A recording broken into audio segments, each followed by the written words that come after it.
Chapter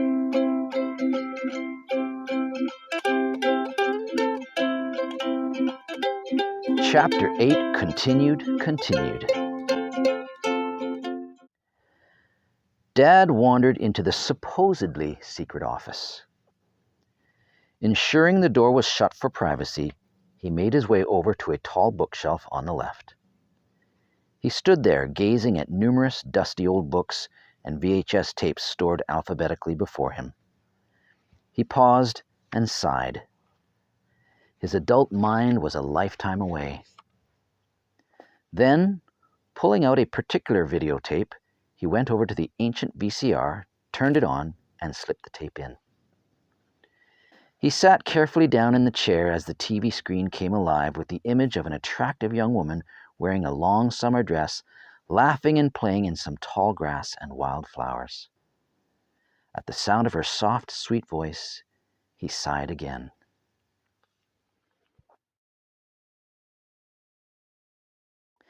The kids came barging loudly through the front door, high from their outdoor pursuits, just as Dad slipped out of the office. Running down the hall, Hugo led the others for the downstairs, saying, "You gotta see this! I almost forgot!" Still full of steam, Mel and Tar followed hot on his heels, all three tromping like a clumsy herd of trompers. Don't ask. Hugo did his best to figure out how to get to the basement workshop where he and Mel had been 2 nights earlier. Upon finding it, "Check this out," commanded Hugo, heading straight for the wheelbarrow handles leaning next to the far wall. Grabbing hold and pulling, a stony grating noise sounded, and the portion of wall swung open as it had before. "Cool," said Tarzan as convincingly as possible, as if this was the first time he was aware of it. Grabbing one of a couple small torches from off a shelf, he flicked it on, he and Hugo peeking in as he shone it down the tunnel. Melody quietly fondled her ragged haircut, remembering how helpful her little brother had been. Tarzan waited no longer. In he went, beaming the torch all around the dirt tunnel walls and ceiling, searching for hidden death traps. The others quickly followed, staying close to the light bearer, lest any subterranean trolls ambushed them from the shadows. Obviously, a plastic battery-powered tube would save them. The tunnel sloped beneath their feet slightly, revealing nothing terribly exciting other than more dirt and rocks and the occasional insects scurrying away from the light. Still, the fact that they were creeping along a mysterious passage beneath the Harrowing House filled them with awe. Smelling the dampness in the air and listening to each other's breath in the darkness, the three of them stepped carefully, hoping not to foolishly stumble into a bottomless chasm. Eventually, they came to a rusty metal door. Shoving it open, they stepped through, discovering themselves to be standing in a sunken, secluded area outside the back of the house. A steep slope topped with dense, thorny gorse protected one side off to their left, while a tall fence with a locked gate enclosed them up on the right. Before them, to the north, lay a mini lock of water separating them from some bushy land about 50 meters on the opposite side. "Whoa, cool," said Tarzan, as he usually does. "Looks like no one can get in here without a key," observed Hugo, "or unless they know the secret tunnel." Melody pointed down to the waterfront. "I think I see a dock down there," she said, whistling through her broken front tooth. They went down to the water's edge and approached the small, shaky wooden dock. Secured at the sides, floating in the murky water, were 2 wooden rafts made of plain old boards fastened together. Stretched all the way across the water, about shoulder height, was a long, thick rope tied firmly to a post at both ends. Hugo was the first to figure it out. "I think we're supposed to stand on a raft and pull ourselves along." "I think you're bang on the honey," agreed Tarzan, hopping down onto one of the rafts and quickly unfastening it. Feet planted squarely on the boards, hands wrapped around the taut rope, he smiled expectantly at his friends. "You coming?" Melody just stared across the water, thinking about the hovering hooded figure she'd seen out the window the night before. "Come on, Mel," her brother tugged at her shirt sleeve. "This looks fun." Melody hesitantly followed her brother, and together the three of them stood on the bobbing raft and began to pull themselves slowly through the water. It was very difficult to see how deep it was, and the damp patches of reeds sprouting up did not make for a convincing invite to jump in for a swim. Big black bugs darted back and forth, buzzing about just above the surface. And who knew what kind of slippery, slimy creatures lurked below? It would be nice to say they felt like they were floating effortlessly and comfortably on Aladdin's magic flying carpet, but no. It was completely the opposite. The raft was far from exotic, bulky and heavy to pull, and the rope hard on their soft young hands. Splashes of water soaked around their feet, making it slick to stand up on. Occasionally, the reeds would interfere with their efforts, blocking their path, and they'd have to grip and tug really hard to get through. This was when they stood the most risk of losing their flimsy footing and sliding into the cold, dark loch. Yikes! No thanks. After what seemed like ages to the kids, but would likely have been mere moments to a grown-up, they landed on the other side. They slipped hastily off their soaking wet craft, but made sure to secure it before forgetting and accidentally leaving themselves stranded. Swatting the odd, annoying fly from their face, they looked around to see where they were and how far they'd come. Behind them, they could still see the big house looming across the water and the small wooden dock they'd just come from. But before them stood what appeared to be a jungle of rhubarb. Most people have seen a rhubarb patch before, but this wild rhubarb was monstrous. It was taller than the kids, at least 6 feet high. The jungle came right up to where they were standing, growing to the right and to the left, all the way back around to the existing boundaries of gorse and fence. It appeared there was nowhere else to go but in. Melody, noticing a trodden path directly ahead, called upon her courage and led the way. As soon as they stepped beneath the tall green coverage, they felt dwarfed.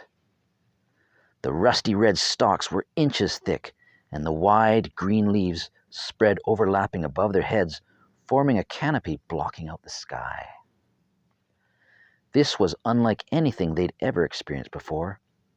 They were obviously used to playing in trees and bushes and stuff, but this gave the unusual impression of walking through some exotic habitat. "I heard the leaves are poisonous," brought up Huey, looking up as they walked. Melody trailed her hands along, allowing her fingertips to gently brush past the stalks. "This is also called burdock, and is not like edible rhubarb. You can eat the stalks of normal rhubarb, but you shouldn't eat the leaves," she said over her shoulder. "I wonder who was the first to discover that," joked Tarzan from the rear. "Hey, buddy, go tell us if those plants are safe to eat." Okay, chew chew. "Yup, the stems are delicious. The leaves? Nom nom nom. Nope, not so much." Ah! Collapsing to the ground, Tarzan feigned a fatal poisoning. Melody paused as they came to a fork in the path. Hugo called back to Tarzan, who was still lying prostrate in dramatic repose. "Tar, get up here! We gotta figure out which way to go." Tarzan, resurrected back to life as a hungry zombie, got up, slow and halting. Eyeing the two of them standing together, he approached the tasty-looking strangers with menace. Hugo decided to save the day. Revving up his 4-foot-long chainsaw, he held it high with a desperate shout of warning to stay back. The zombie persisted. Hugo had no choice. Hacking off his virus-infected friend's head with a loud buzz, imaginary blood spewed all over the path and all over his shirt. This did not seem to stop the walking dead. His limbs were still very much alive, threatening to grab hold of the beautiful damsel who should have been screaming for her life. "Boys, stop that," ignored Mel, deciding to go left.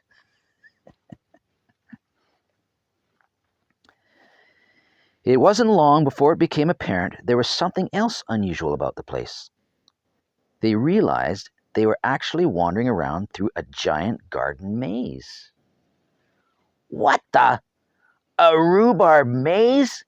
Cool beans," said Tarzan, sparking with excitement. Feeling much more at ease, the three of them began running and laughing together, searching for a way out. They'd come to various dead ends and junctures, having to guess which way to go to progress through the rhubarb. Discovering an opening in the forest of tall stems, they unexpectedly came across a wooden platform elevated above the ceiling of leaves. They raced each other for the ladder and climbed to the top, where they stood safely behind a railing. Looking out upon the vast impenetrable spread of burdock, they could not see any hint of trails below.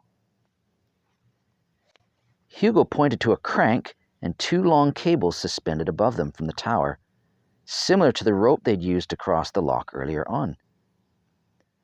The cables led through the air just feet above the tops of the wild rhubarb, disappearing from sight. "What's this crank for?" he said, turning the handle. A distance away, they heard the distinct metallic whirring sound of a trolley being pulled towards them. "A zip line!" shouted Tarzan, enthused yet again. "It's a zip line!" When the trolley came within reach, he stood at the edge of the platform where there was a gap in the railing and grabbed at the length of dangling rope. There was a handle to hold onto and a makeshift seat to sit on, but otherwise, you definitely had to make sure you held on tight or you'd go crashing to your doom through the rhubarb roof. "Wind that crank up again when I'm done, and then you can go next," he instructed Hugo. Unaware and unconcerned with where it might lead to, Tarzan climbed on and held fast. With a loud whoop and a holler, he stepped into thin air and sped off down the line. Huey and Mel watched as Tar disappeared into the distance. The only sounds they heard were the fading whir of the trolley and more delighted shouts from their friend. "Ay-ay-ay-ay!" Tarzan called, zipping through the air, beating his bare chest with one hand and clutching the swinging vine with the other. At last he could live up to his name, King of the Apes. The view and the ride were exhilarating. The breeze tousled his uncut hair as jungle leaves as wide as fans whipped by fast just beneath his calloused bare feet. All he needed was his Jane by his side, held safely in his strong muscle-bound arm. Somewhere down below he could hear the wild lions roar and massive gray elephants stampeding. Crazy chimpanzees chattered and chased after him from the treetops, while thick boa constrictors hissed into view, eager to squeeze the life out of him. And then, coming gently down below the rhubarb, the trolley arrived at the other end of the line. There was a nice thickly padded post waiting for him where he came to a nice solid whomp. Dismounting and staggering on the ground, slightly drunk with glee, he tugged on the rope to let the others know he was all done. Within seconds, the trolley was put in reverse, beep, beep, beep, being pulled hastily back to the tower for the next eager passenger.